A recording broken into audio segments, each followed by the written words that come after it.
Welcome to Music Matters Podcast with Daryl Craig Harris, talking about all things music with celebrities, artists, music business insiders, and more.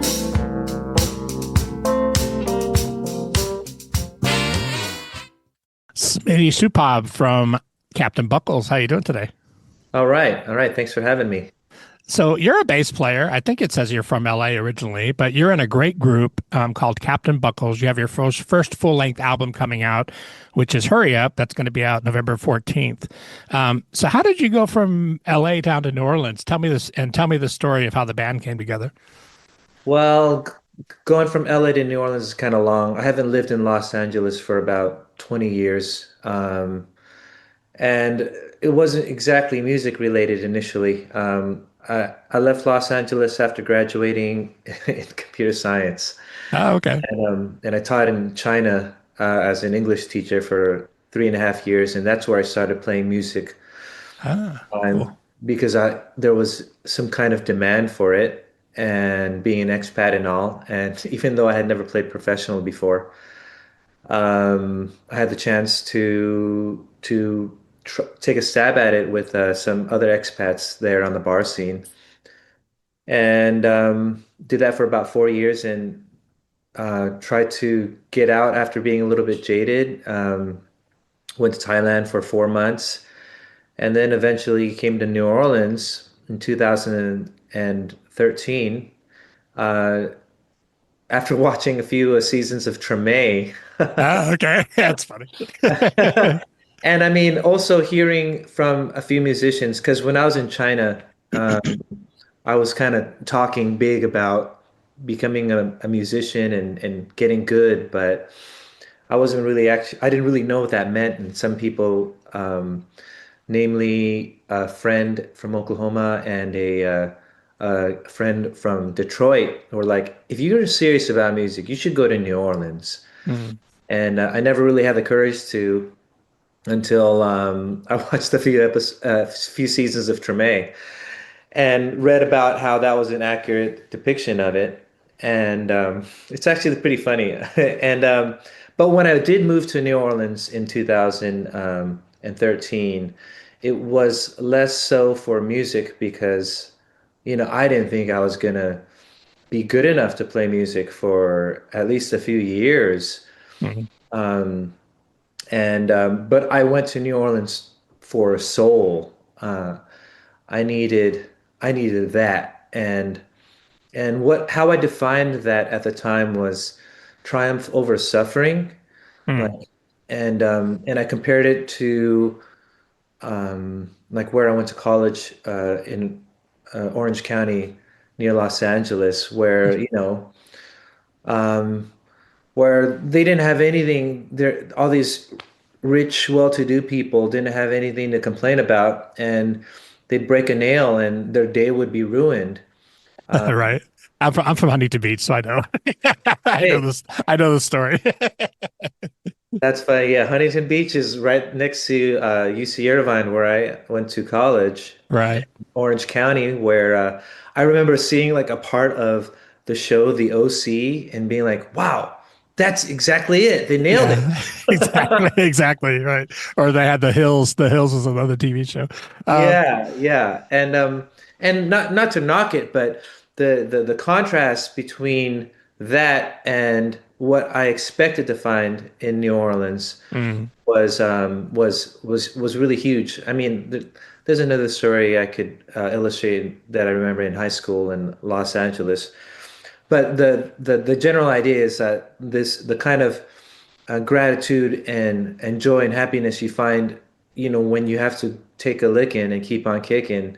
right. Theory is that it's a lot more powerful and deep, and I needed to be exposed to that. I wanted to find out what it was to live in that kind of area and I guess culture, and I wasn't finding that in China. I didn't find that in Thailand when I was on this scuba diving island.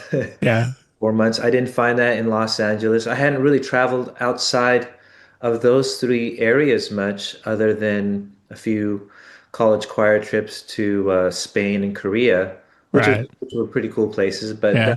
Well, yeah, New Orleans has that. They has that grit of reality, and and good and bad and whatever. It feels very real. Like down south, there's a lot of history. Obviously, there's a lot of great musicians. But it seems like New Orleans seems like a place that even if you're not like a top guy, you can still have fun with music and find places to play. Right. absolutely, absolutely. It was very soulful. It is very soulful, and I soaked up a lot of for lack of a better term, I feel like I've soaked up a lot of soul here. Yeah. And also upon arriving, I had like I didn't arrive with much. Actually, I just had a plan in my head, like, okay, I had 4 days booked at an Airbnb, $250 in my pocket, and to Yeah. my name, and my electric bass. I didn't even have an amplifier, and a suitcase, and that was all I had, and that was as much as I had planned. Right. And I had it in my head that, okay, look, I made it work in China. I made it work in Thailand. I'd never been to New Orleans before. I tried to see if anybody that I knew somebody that I can get in touch with, and I didn't actually find any points of contact. So I came here without knowing anybody, Mm. and within 2 days, I found a job serving cocktails at the Maison Bourbon on Bourbon Street at this jazz bar. And um, after that, on the fourth day or so, I asked the guy who was running the Airbnb if I could pay him when I got my first paycheck, if I could stay for a month in the room I landed in, and he agreed to. And yeah, within 2 months, I still remember. I, Within like a few weeks, I was being asked to play bass in some of the housemates' like personal projects. And in about 2 months later, I remember it was Troy Turner. He's a great blues guy in town. He was on stage at my bar, and I don't remember the exact context. I think I might have been on break. I think I might have been off my shift, but he's like, "Who wants to play guitar?" Yeah. I Hold up think your hand. yeah, he was trying to take a break. He Funny. was probably drinking a little bit, like whatever the circumstances that led to him asking was such that he was just on the microphone saying, "Who wants to play guitar?" And Funny. I How was like, funny. me, yeah. And That's like a Star is Born moment, right? Hey, who wants to come up and sing? yeah, that's a Funny. funny story. That I don't. Yeah, it's funny how that comes to me once in a blue moon. I don't think about it too often. Hmm. But I was so itching to play, and I hadn't been playing guitar much. Surely had been playing bass much, and I went up and played guitar, and I might have sang a little bit. I don't even remember what I played. I just, was just so happy to play. Right, right, yeah. And like the day afterward, or two or a week, I don't remember very clearly, but one of the people who works there at the My Bar on Bourbon Street, who I've seen play plenty of times at that bar, and this is the bar adjacent to Maison Bourbon. They were both owned by the same people. This was called My Bar at the time. Now it's called Hmm. Tickler's Dueling Piano Bar. Um, but I had seen a lot of rock acts there on my breaks, and gotten to know some of the people. But one of the guys called me up and said, "Hey, I heard you play guitar or play pretty well or play, like, do you want to do this gig there at that bar from noon to 3 o'clock Right. for for $33?" Yeah. 33 bucks a free drink and tips. Yeah, I know the eleven story. dollars, $11 an hour, Right, yeah, yeah. and I was like, "Awesome! Yes! Oh my God! I get a gig on Bourbon Street! Wow!" That's funny. It was totally funny, and and yeah, I mean, I could describe that context, but I'm not sure how much time I'd have to keep on to go on. But fast forward to a few years ago, and and yeah, I've had Captain Buckles for about maybe 7 or 8 years. My roommate and friend at the time was he wanted to form a band, and I was like, why would I form a band? I'm already in a country band, where I'm doing like George Jones and doing dope country, old country stuff. Right, yeah, which I love. That's I good. love that It's stuff. fun bass music. Yeah. Yeah, yeah, and singing harmonies and stuff. I'm in like the R&B and funk and Motown stuff. I forgot which band that was at the time, but I would play with, yeah, I was playing with this guy El Cid, or at least I used to play with him for a while, and I would play with him once in a while at that point. Hmm. He's passed now, but he was the guy I got that first gig with, who was on Bourbon Street for Right. years, and he introduced me to a lot of really great cats at the Sing Sing, and that's those are nice memories, and hopefully I have some time to tell those stories. But I was playing in that. I was playing in like a pop band. I was playing in a band called Hyperfly, which would later become Chapel Heart.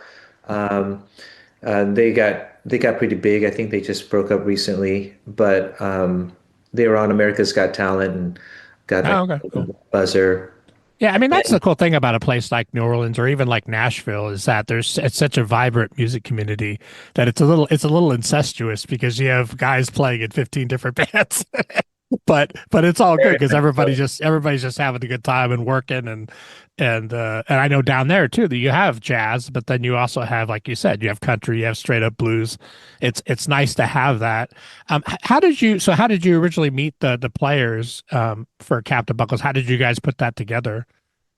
Well, so yeah, there was this idea that like, okay, I'm already playing in like 4 or 5 bands of different genres Mhm. with players that I really would like to play with. At that time, I hadn't, I might have just been starting the upright bass, maybe. Ah, okay, cool. Like it was, um, I had just started busking on the streets, and then I started getting some gigs doing New Orleans jazz, Right. which I hadn't done until I got the upright. I Yeah, really, the upright. I'm a bass player too. The upright is a completely. People think, oh, it's the same thing. I'm like, no, actually, it's a different animal. no, yeah, you're right. You're absolutely right. Yeah. I actually injured myself pretty bad the first year without knowing it. It just kind of slowly came. But I was like, why would I form a band? I'm already getting my musical fix in all of these areas with bands that I like, and I'm learning. And I didn't have anything to say like there wasn't. I didn't have the desire to be a front man or be in the limelight. Right. And Or do the original band thing. I guess I don't know. yeah, yeah. And so I thought about it, and I remembered I it was one sleepless night one night, and I thought about why would I form a band, and if I did, what would it be about? And I thought to my friend grandfathered me into this camp in Winfield, Kansas, for the Walnut Valley Bluegrass Festival. Oh, awesome. Yeah. I'd gone there a few times, and I was so blown away by the community aspect of it and this taking turns no matter what, Mhm. way of going about calling tunes and soloing, Right. and also this very like you only take one progression. There's no like you don't keep on going, and it was very like uh, not tied not tied, at least my experiences at this camp and the other camps that I would walk around with my friends there. It wasn't tied to ego so obviously. It wasn't tied to fame or Right. It was money. more like community and sharing and yeah.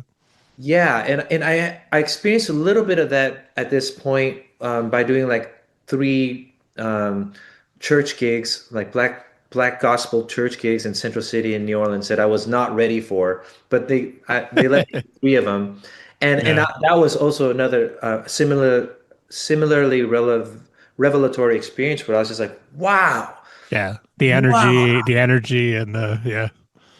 I can't believe that this exists because I never was exposed to it before. Yeah. Like music, not without fame or money involved, without really kind of in the maybe in the best cases, and maybe people might not agree, but to me it was like n not really ego involved. It was kind of like a Mhm. for a higher purpose or for more than yourself kind of a thing. Right. Yeah. And so, after a few turning in my head over this sleepless night, I came up with this idea of forming a band where every member in the band had to bring 4 or 5 of the songs that they wanted to play that they couldn't play in their other bands, Mm. like a band of sidemen. And we'd be on stage. When we're on stage, we would take turns calling songs, like a bluegrass thing. Right. Nobody could say no to whatever song you called, and you didn't have to call the song that we knew. You could call Hotel California, which Right. is a So song. you're kind of challenging each other to just and be open to challenging and to just take it on, right? Yeah, it also kind of removed the ego out a little bit because I've been in plenty of bands where, and I've been guilty of it, Mhm. being in other people's bands where someone would call this song, let's say Hotel California or something, Right. and the band, one or all of the band members would They be go, like, oh, I don't "Oh, want to play no," and be that. like, "No, I hate that song. It's I actually, overplayed." that's the thing, because for me, like a great song is a great song. Now, some songs have been overplayed. You can give them that, but it's still it doesn't dilute the fact that it's a killer song, right? Absolutely, absolutely. And also, over the years, I've learned that like the rate of playing songs is a huge deal. Like it's like an orbit. It's like a Right, rhythm. I haven't played Hotel California in years, but when I do again, I'm gonna be like, oh yes, I like this song. I haven't played and refreshed myself on the changes. I want to right, be pull it off and crush it. And also, it's been years since I've been playing that since I've played that song. So hopefully, with any luck, I've gotten good enough to where I can really do something different with it or crush it a lot better right. Yeah, and more that was confident. that was the thing for me with like because I'm a also a bass player. I've been bass player for like 40 years. But and I live in Vegas, and that was always my thing. Like I love good songs, and I like it's all the Motown stuff. Like for me, that's sort of Beethoven. It's modern Bach and Beethoven, and like the bass lines are killer. There was the best arrangers. So when that stuff is done really well, it's super fun. Just a lot of times it's just kind of schlocky thrown together. So, but when you can play with Yeah, a group of musicians that are on the same page, and like you said, you guys where there's no ego and you're taking responsibility for picking songs equally, that's kind of a really empowering thing, right? absolutely. It's absolutely empowering that way. And to be able to do it, you made a good point by talking about the band. Like when you're playing with a band that is like into serving the song and and Exactly. and not just trying to waiting to shred a guitar solo or shred whatever instrument solo, or just trying to show off to pick up get wasted and pick up on people on watching at the bar or Right. Yeah. needing the need for attention. Then it can be, like then we can kind of go anywhere, and so when I got the group of 5 together, I said explicitly this. I also kind of said, like, look, this is a band of sidemen. If I'm gonna make a band, I want it to be like my dream band, and Mm, that means like I don't want to fall into the problems. I don't want to have the same problems that I see happening in all of the other bands I play in. right. And one of them that I saw was, like when you formed a band, people had all these expectations. You're either with us or against us, kind of a thing. Like Right. Yep. we got to have a band fun. And I was like, no, this is kind of a band, but this is like if you have to sub out, I want you to be able to feel very comfortable subbing out because I want to play with different people. Yeah. And I want you to feel comfortable with playing with other people. And like I want to test out, and before I form a band, I want to make sure that the people who I'm playing with in this band want to play in this band, want to Right. be as a Under those kind of circumstances and not really rules, but understanding. yeah, Yeah, yeah. yeah, yeah, I got you. Yeah, and it's tough. You know, you've seen that. Like you mentioned, the other band that had broken up. You see these killer bands, but it's so hard for them to keep it together, and especially when you get really great players, which you guys have, it's hard sometimes to keep them because other people are trying to grab your players. So, Absolutely. You have to have something to offer them. yeah, It has to be enriching, like it has to be it has to be a win-win situation. And the way I saw the band was like I didn't, I didn't want to, I was too busy, first of all, to like focus only on the on Captain Buckles. Mm, And also like I didn't have something like some kind of like message or clear thing that I really felt super committed to enough to take this band and go somewhere with it. right, It was a side, it was kind of like an experiment. And yeah, it took about 6 or 7 years before it started forming into what it is now. And it's been what it is now about 1 or 2 years.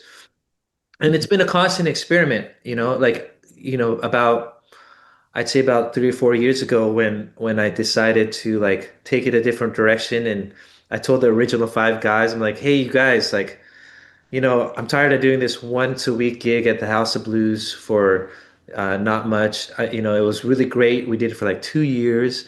yeah. And I'm like, And it's a nice way to get a band tight, having like a house gig and yeah, which is kind of a blessing and a curse because, um, I also wanted to play with different players. Like right, right. I wanted them to sub out more. Like, if it, I like things that have meaning and direction. I'm always constantly looking for that, Mm. or trying to make things like build things, not just, I mean, Not just exist, right? Yeah. yeah, I've definitely spun my wheels and I've done thousands of gigs, wasted and and and high on various substances, and those are great experiences.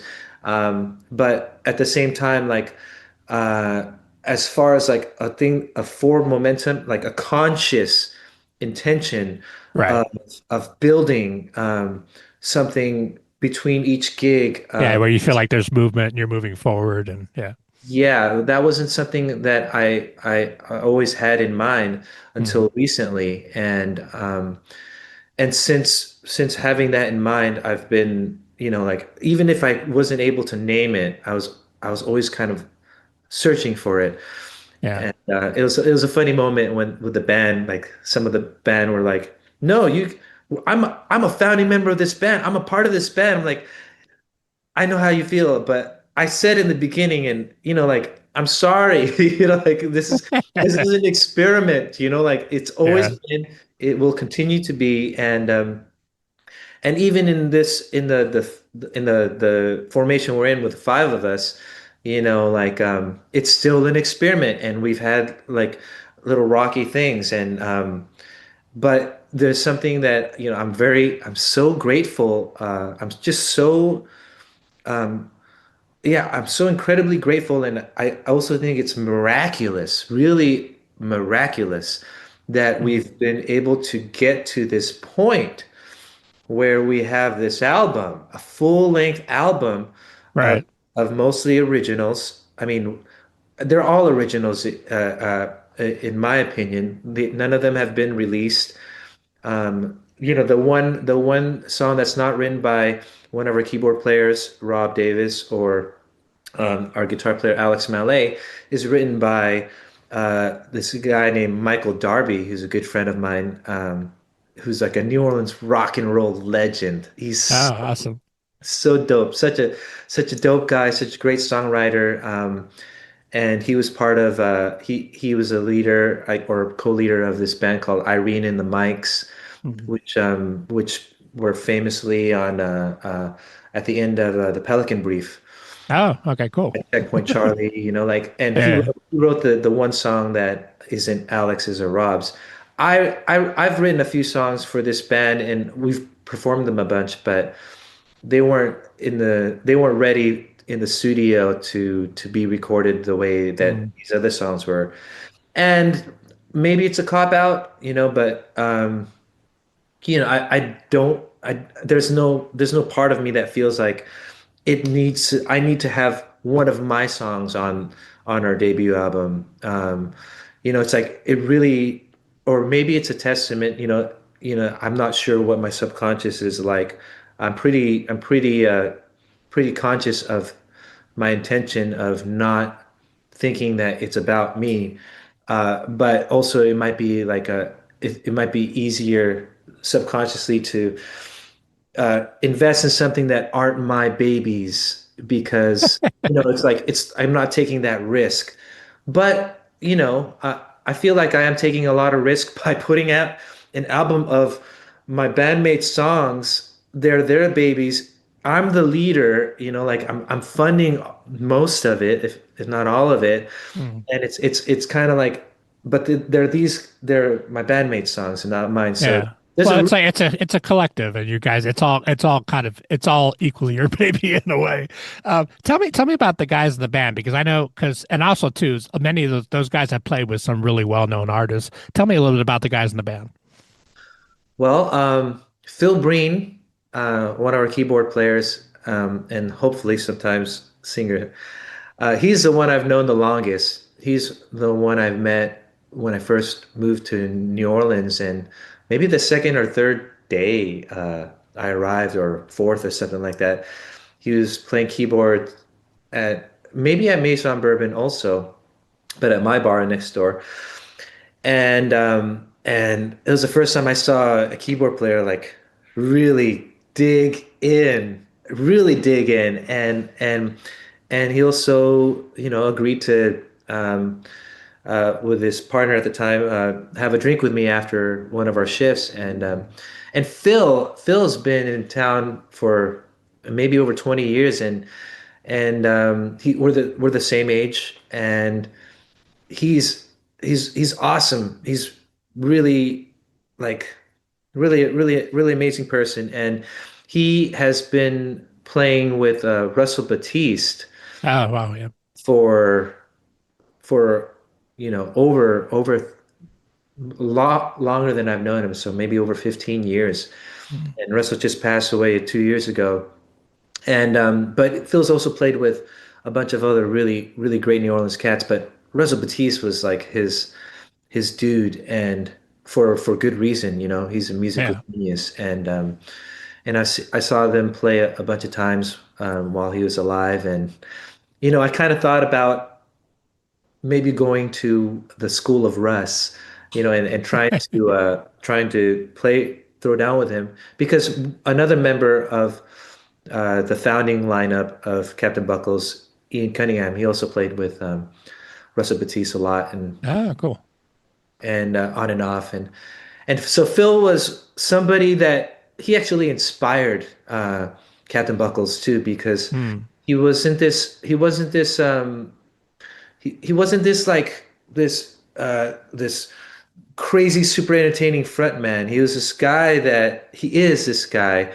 that really cares about the music, like wants to serve the song, and and isn't trying to show off like I mean that's what I receive. He might say something different, I'm not sure, but this is my perception and my experience of playing with him and watching him play. Right. And, and he asked me to play a few gigs with his solo projects over the years, until I think he quit trying to do his own band for a while, but I think he's just started to do his own band again, calling it something else.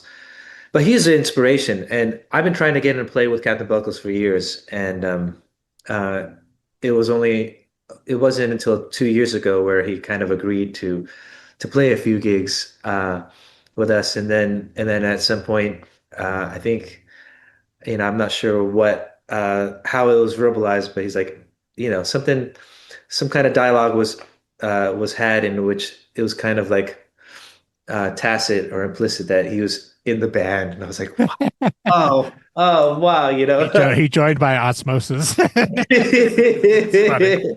That could Yeah, be. that's it's funny because that a lot of times, like my experience has been too, like gigs, people think like, oh, you get called to do an audition and you got to do this, and oftentimes it's really just somebody just happens to call you and say, hey, are you available? You just show up, or you meet other guys and other bands and like, oh yeah, he's a great player, we should try him, right? So Absolutely. And in New Orleans, especially, like in New Orleans, like not a lot happens through through like formal channels. right, yeah, A lot of gigs. I have been a part of this process in receiving it, and I have also been a part of this process as a band leader or organizer or sideman to somebody else who needs a musician. Almost, I'd say like, I don't know, 90% of the time, who you ask to do a gig is based on when you saw them face to face, mm. or when somebody mentioned them in a conversation. Um, or even just in passing, like, saying hi, or, like the scene is very it's very Organic kind of, yeah. yeah, organic in that way, more so. I mean, I have experienced that in other cities too, but like I haven't lived in other musical cities for over 6 months, and also there aren't too many places uh, in the world where, in cities that have music, there are basically two places you can't throw a stone and not hit a musician, and that's like Frenchman Street and Bourbon Street. Like they're Right, exactly, concentrated yeah, there. yeah. And I mean, like New Orleans is, this the French Quarter. There's little meccas, like the little mini meccas, like the Maple Leaf, and I don't know if mini is the right word either, but like I'm talking about like spatial, but like Maple Leaf, Tipitinas, Chikiwawa, there's Howlin' Wolf, uh, and then there's like, Bullet Sports Bar and After Dark and other places. There's so many. There are a lot of microcosms, but you know, there's a lot of clubs, a lot of gigs, a lot of money to be made on Frenchman Street Mhm. and Bourbon Street, and those Right. two places are also pretty close to each other. So Mm. there is a lot of that for sure. Yeah, that's awesome. So we should also mention Rob Davis and is it Izelle Smith? Hmm. Am I pronouncing that right? Ezel, So Ezel. what does Rob play? Is he Rob plays keys and sings, okay? Cool. And then but Izelle. he's also kind of our ringer in the sense that he is good and has the fire and courage to hop in on timbales. On He plays drums regularly also Oh, okay, cool. on other gigs. He plays guitar, bass. Yeah. Um, yeah, and he has the unique within the band ability to be able to sing a gazillion songs. Like he's been on Bourbon Street for longer than all of us, I Yeah, think. and the Hammond. Well, we should talk. Yeah, and talk more about the album too, because I love the playing. The sounds are great. Your bass sound is killer. The Hammond organ is rocking. I used to play with Billy Preston, and it kind of reminded me of Billy a little bit. That Wow. church, the church thing, which you Billy can't. Preston Yeah, influence. Yeah, the church thing, like you were talking about, like when you actually experience that, it's like you can study it, but it's different. The guys that actually grew up in that is a different world, right? absolutely. Absolutely. Billy Preston's a huge influence on, I know, Phil for sure. Mhm. And I'm sure Rob, whether or not he's voiced it or realizes it or not. Um, Mhm. but, you know, Rob has played a lot with bluesmen in town, like Mem Shannon. Mem Shannon's great.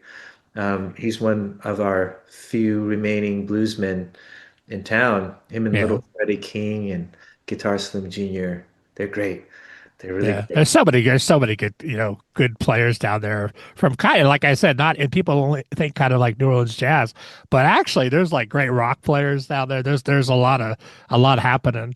And on this album, so you have 7 tracks. How would you call it the style? Like it's you hear like Southern rock blues, New Orleans, but what do you have a name for the style, or what's your thought on that? I've been calling it a bunch of different things.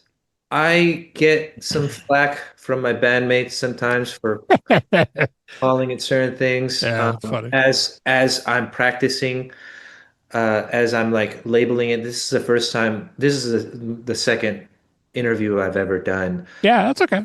in Yeah, person. So like, it's not like I have a lot of clear. The ideas about how to market it and or what that means hasn't formed so much yet. But as far as as far as how I have been trying to describe it, I've been describing it, I think, a little bit as jam band music, but Mhm. funkier, uh, Right, because because jam band music, like like Fish and Grateful Dead and right. Yep. like Kung Fu and Ween and King Gizzard and the Lizard Wizard and I mean, not all of those are quote unquote jam bands, but Yeah. they really play whatever they want. Right, and a lot of very good players in those bands too. Absolutely, absolutely, and the meters are the meters are one of our hugest inspirations.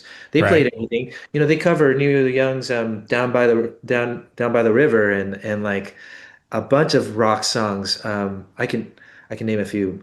Yeah. Quite Wichita Lineman. They covered Right. Wichita Lineman. Which is one of the greatest songs ever. Absolutely, their version Yeah. is great. So like, but and calling them meters. I remember somebody told me that there was this bootleg recording of the meters, and they're like, they're singing on the microphone. They're like, we're the meters. We can play, we can play anything, but we'll mostly play this or something like that. Right, right. Yeah. And I was Yeah. like, "Ah, yes, But it's nice to have that freedom because if you're in a pop band or you're in a rock band, you kind of get stuck in that mode. And that's something when I interview people, I don't like to label their music because I don't feel like that's my place. Like I love to ask them what they think, because I know I hear the influences, I hear Allman Brothers, I hear the Meters, yeah, all that stuff is in there. But to me that's a really interesting mix of styles. I've always loved the New Orleans vibe, the really traditional vibe, but then you have other guys that have been sort of musical ambassadors for New Orleans that we're all familiar with, right? And those are all the same guys that you've heard growing up too, as well. yeah, yeah. Well, I mean, not quite growing up a lot in the last maybe 50 Well, right, yeah, years, but yeah, maybe but not in all Orange those County. guys, yeah, for sure. Yeah, yeah. Definitely soaked up a lot of and internalized. Right, right. And there's the band. I love the band. They're a huge inspiration. Yeah, And Levon Helm and his vocals are yeah, yeah, and the harmonies, like we do 3 4 part harmonies. nice. We'll cover those songs too. Like Bobby Charles. I mean, he's also associated with the band, Right, and like John Prine. We'll go into John Prine sometimes. yeah, We'll go to Willie Nelson. There's so many, and we also do the New Orleans jazz and some straight ahead influence. I mean, all of it soaks into our vocabulary, and yeah. none of it is limiting. Like we're definitely. Um, I mean, there's conversations about choice of selection of Mhm. tunes also that we could have, but yeah, I could talk about this for hours. That's okay.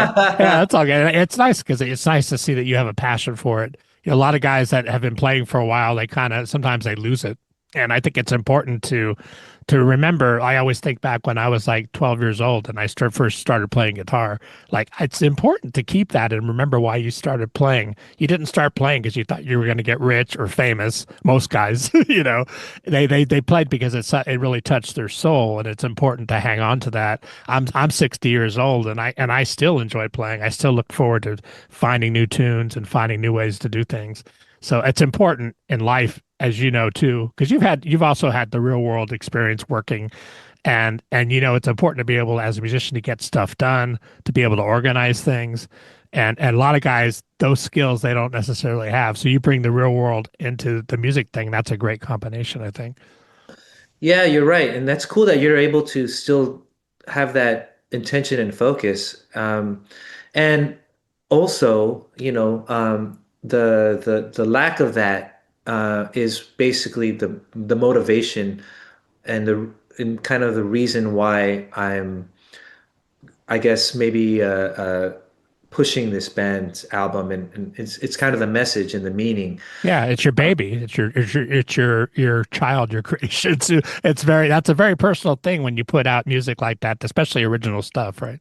Yeah, it is. And what that baby says and does, hopefully, what it does is it tells people that like you can have fun and record and bring all your influences in with people that you love without necessarily having to try to make it, or if you have the luxury of it, like maybe about 4 or 5, 6 years ago, I remember being on Frenchman Street and hearing some musicians really complain about something that was not worth complaining about Right. because they had been playing and getting paid and getting showered with adoration for 10 plus years, playing the same songs in at a certain stagnated level, or maybe even worse as they get, drunk. And I was like, I can't, that's dangerous. I don't want to be that. This is the opposite of why I came to New Orleans. Exactly. Yeah. And so I took up a job doing carpentry with one of my old band leaders. And then, I also like I did a few stints as a substitute teacher, and I've done some work at the convention center, like taking like a non-music related job. It makes you really come back and appreciate.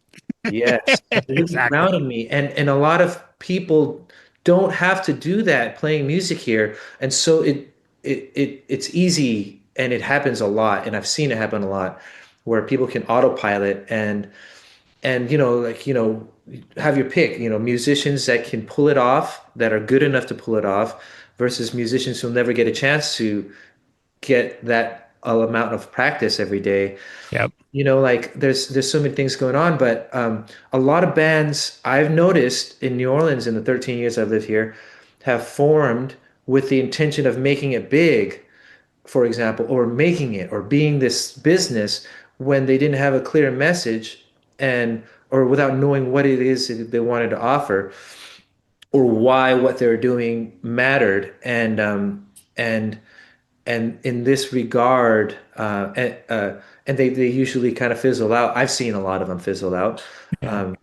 And in this regard, this band is a very clear message for me, and hopefully I mean, so far it's been pretty successful with the feedback people give us at shows. It's very like, look, we're doing this for the music. All the genres, Americana, funk, soul, R&B, country, hip hop, jazz, trad jazz, all of these things are just vehicles for what we're really doing, which is having a conversation together, That's exactly right. Yep. and for the purpose of serving the moment in the song. And you know I last interview I did with Alex, we called it, I mean, with in front of him, so I ran it by him one interview so I can use it this one, like, it's all for the eargasm. It's the eargasm. Yeah. Yeah. We're all in it for the eargasm. I vocalized this for years, and with my band I vocalize it whenever I have to. I don't really have to with a band anymore because they all know, and we Yeah. all know, it's all implicit. The trust in why we're there is, it's not to show off, and maybe if some of it is, it's still showing off in context of, wow, look at listen to this. This sounds so cool in this arrangement right now. Yeah. I think, what you mentioned too about serving the song is the most important thing. And that's something I've always said. And when I play, like for me, when I play, that's exactly, and I'm playing because I want to make the other guys sound better. And if they do that too, that's when you get the really nuclear explosion. And ultimately, it's about communication and touching people's soul. And if you're doing that, it doesn't have to be the best players. It doesn't have to be the most amazing song. But if you're communicating, that's where it gets really powerful. That's the Bob Dylan, that's the Levon Helm, that's the Eagles, where they're touching people's souls, and that people never forget that, right? Absolutely. Absolutely. And it begins with touching each other's soul, the band, Right. Yep. and being open to that conversation. And that's been it's so complex. It's such an art form. Mm. That part is, you know, I think that's the thing that I kind of, you know, as a bass player, there's a lot of things I could be a lot better at and focusing on. And there's so many other better bass players. And as far as what my focus is in terms of getting good at, um, I've kind of relegated myself. I will get better at a lot of different things. Yeah. It's a lifetime pursuit. Right. It is, Yeah. exactly. But the Yeah. thing that I want to get really good at, that I feel like I'm getting pretty good at, is the ability to be present and put the pieces together and be somebody on stage who can feel out what can happen, what should happen, what can and should and might happen without putting pressure on it, that elevates the moment, to Mm. where everybody in the band, let's start with the band, feels really heard, feels really comfortable, um, and also is listening, wants to listen to the band, and all of that is such a it's such a an elusive thing, and calling it an eargasm when you get it is pretty accurate, because sometimes you get just a taste of it and then somebody gets distracted and then it's gone. Right. Sometimes you get it and then you get excited and it speeds up a little too fast and then it's gone. Yeah. And It's then it's like a precious moment. Yeah. it really is, and getting to that moment and having that as much as possible is such an art, and it's possible to have that intention and put out the conditions where it's more likely to happen than others, so Yeah. that you get it without forcing it, because you can't force it. You get it without pressuring yourself or others to get it. Yeah. I used to do that. It's been such a long practice, but um, it's Yeah. it's getting easier and more often, and it's really really nice to do that. Yeah. That I think that's the essence of art too. It's like creating the environment which allows the art to happen. And that takes a lot of preparation. It takes a lot of experience and being with the right guys that are on the same page.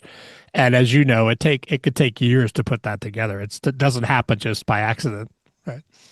Yeah, yeah, exactly. And also, um, if you look at it long term in the future too, it's like, this band has been, as I've vocalized it plenty as much as possible. I'm not, I can't speak for them, but uh, it feels like, and I've been trying to say to them, like, look, this is kind of like a no pressure. I want little pressure here, like, I want everybody to be here doing what we're doing because we all want to be doing it, and that takes a lot of trust, and it takes a Right. lot of these moments, and we've definitely been building trust with each other uh, quite quickly in a short period of time, relatively. Like, I've known Phil for a long time, but we haven't like played together in a band until, I mean, like, in a band, in a band, and like and like, I used to, I still do, as much as possible. Sometimes they're like, "Oh, I'm too busy," but I'll still do it anyway. I'll cook for the band when they come to rehearsals. Yeah. Like, in whatever way I can kind Yeah. of, Whatever. You make it work, or you figure out how to support everybody. And yeah. yeah, without making them feel like they have to do something. Like, Mhm. to have the band members over time begin to say suggestions, for example, on songs they want to do, or a thing we can do differently in this song this time, or like, like those things are like they have to be kind of like, you can't really force that, and Yeah, that's kind of be organic and right. you really screw it up. You can really screw it Yeah, up. yeah. It's funny. It's interesting. Like the whole band thing, the dynamics of that is challenging. You've been in a bunch of bands. I have too. And you get in, you always come in hopefully with the best intentions, and then you have to kind of just see how it all unfolds. It's like you never know. Yeah. You just never know. Um, Tell me, are you guys doing live shows to support this album? Are you going to do touring? What's the plan for that? Well, in line with the no pressure thing, and also kind of like, you know, like maybe, like, I don't know how much of it is a desire to be low pressure and is desire to be like kind of low key versus not wanting to put myself out there or risk that, or Yeah, like, I get it. Yeah. yeah. But what we have lined up so far is we have an album release, roller skate dance fest coming up Fun. Yeah. on November 9th Okay. on Sunday, starting around 6 or 6:30, starting at 6 o'clock New Orleans time. Hmm. And that is going to be really dope. It's going to be at the Fred Hampton Free Store, and we're going to have my friend's band is probably going to open. I'm still finalizing the details. Awesome. Going to be vendors and Should do a live stream with that too. That would be fun to see. not, Mm. that's not that difficult to pull off nowadays. That's the social media guy in me. Thanks. Thanks. That's a good reminder. I haven't been reminded that yet. Yeah. Because it And would it's be fun. It'd be fun to. I mean, I hearing the album is really interesting. It's really fun music. It's the playing is great. It'd be fun to see that live, or as even just seeing it live stream. I think that's the awesome thing about these days is there's so many other options besides only doing the live gig, and you want to kind of help support the album and get people to your website or however you're distributing. So it's there's a lot of fun options, I think. Yeah, you're right. And the live show is what this band's about. It's, you know, having a record that we think is good, that we're, grateful to put out is one thing, but like the point of doing any of this is so that we can play together live. At least one of the more important. Yeah, it's the vehicle for the live shows to Yeah, get. it's a Yeah. vehicle. I want to play with music with these guys. I would love to be able to do this, and also like as far as touring, as far as rate, how often we're doing it and what we're Mm. doing and how we're doing it. All of that matters, like I would hate to go on a tour. Well, first of all, like, one of our members, Rob, already has two kids, like, it's not as far as like realistically, as far as like, let's say the idea of road dog touring, which I've done before in various degrees, and everybody else in the band has done to varying degrees. I'm not seeing this band doing quite that. I would love to, but realistically speaking, we'd have to make enough money to make that viable because Right. there's It's so many challenging these gigs, days. Yeah. and especially in New Orleans, we're making so much, we're doing so well in New Orleans, Mhm. gigs here that when I say doing so well, I'm not like bragging like No, but you're making a living, which that is we're like yeah. raking it in. I'm just talking about like as far as how much we get paid per gig to we get paid on our gigs enough to where like going out to somewhere for $50 each, just it's we're taking a huge hit, Right. Right. Yeah. and to be able to afford to do that is difficult. Also, the idea of playing a lot of shows in a row, like we were talking about earlier with like playing Hotel California once a year versus twice a day. Like I'm not really sure how that works, but I know that this band, because of the depth of the guys' musical influences, we can continue moving and going anywhere, Mhm. so that we won't get bored or tired of doing the same thing, and we'll Right. still deliver this conversation. We did 3 days at the Green Parrot in Key West, Shout out to the Green Parrot. They've been really great to us. That's a great area too. Yeah, and it's 7 90-minute sets over Whoa. the course of 3 days, and we did it in July, at the end of July, Yeah. and So it's Rob couldn't. extremely hot. Yes, definitely, definitely that we had to have fans on stage, but Rob Davis couldn't make it, and so we did as a quartet. We had not seen each other for 2 months, had didn't have a single rehearsal before we hit, and I was like, you know what? That's fine.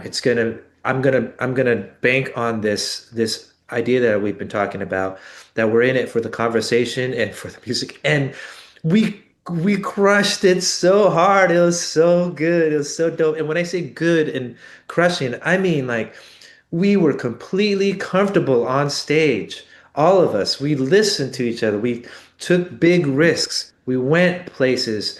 We served the song without making it about ego. And the people saw that, like and so going back to like the idea of live streaming this thing, like our live show is basically the thing we want to do most. It's the thing that is hardest to sell in a lot of Mhm. ways because not a lot of people want to see a live thing. Also, like, playing live to an audience is different from playing live to potentially thousands of people watching, and like who knows how that translates. Uh, Yeah.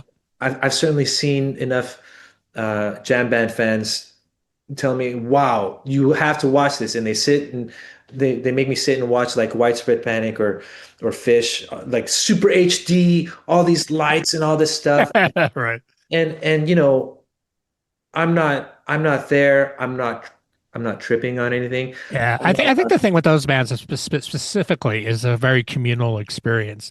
So you need the energy from the audience because the audience is actually, in a way, kind of half the show, right? And that Yeah, energy, yeah, yeah, and I will say, it bears mentioning that the Grateful Dead were the LSD band. They were the Ken Kesey band. right, You right, know, yeah, like that makes a huge difference. And also, you know, I've known from people telling me like our band would be great if like to trip to or something, and, yeah, and right, that kind of thing is maybe hard to advertise, hard to reach. It's so I'm not really sure what to do with all of that also. All I know is here I'm doing an interview to give this album a chance. I'm basically jumping through the hoops, because because if I don't, then I would feel like I didn't do it justice when I could have at least tried. yeah, Jimi Hendrix says all of that stuff with lighting his guitar on fire. People ask him, what does it mean?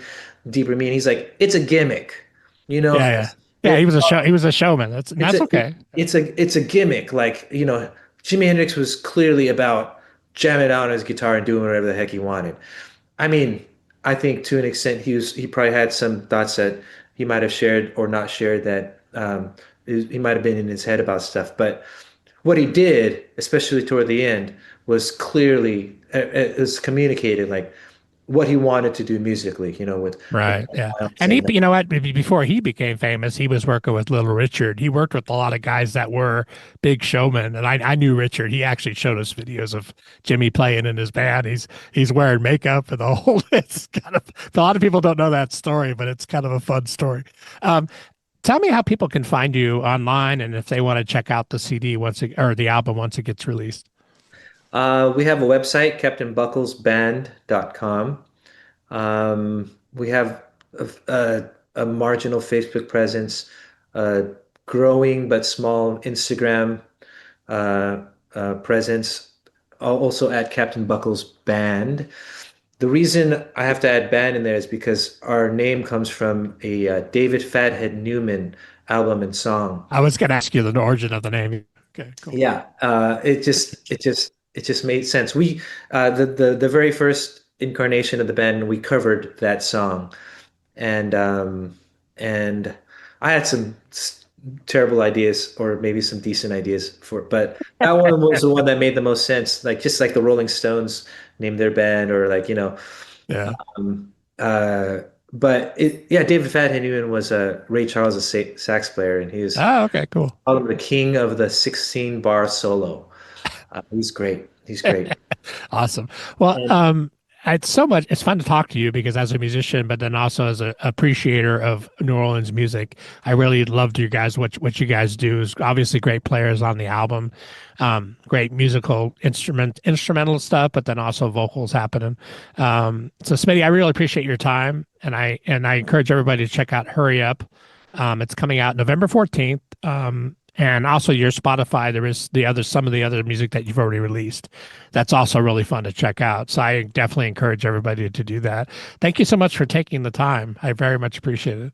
thank you for taking the time, and thanks for hearing me out and letting me kind of practice rambling about our love for music and playing and why, and it's nice to talk to a fellow bass player for sure, and especially one that's worked with and interviewed some really great musicians, a lot of my heroes. It's the bass brotherhood. Yeah, like you said, so making other people sound good, that makes you sound good too. Yeah, and it's the best feeling too as a musician when everybody is working for the common goal that's when it becomes really powerful. Yeah, there's really less and less things I feel are worthwhile nowadays. Without a common goal, everything seems a lot less meaningful, especially more and more so nowadays with Yeah. digitization and lack of community and lack of values, and so it really means a lot to be here, and I really appreciate you uh, recognizing that and taking the time and supporting it.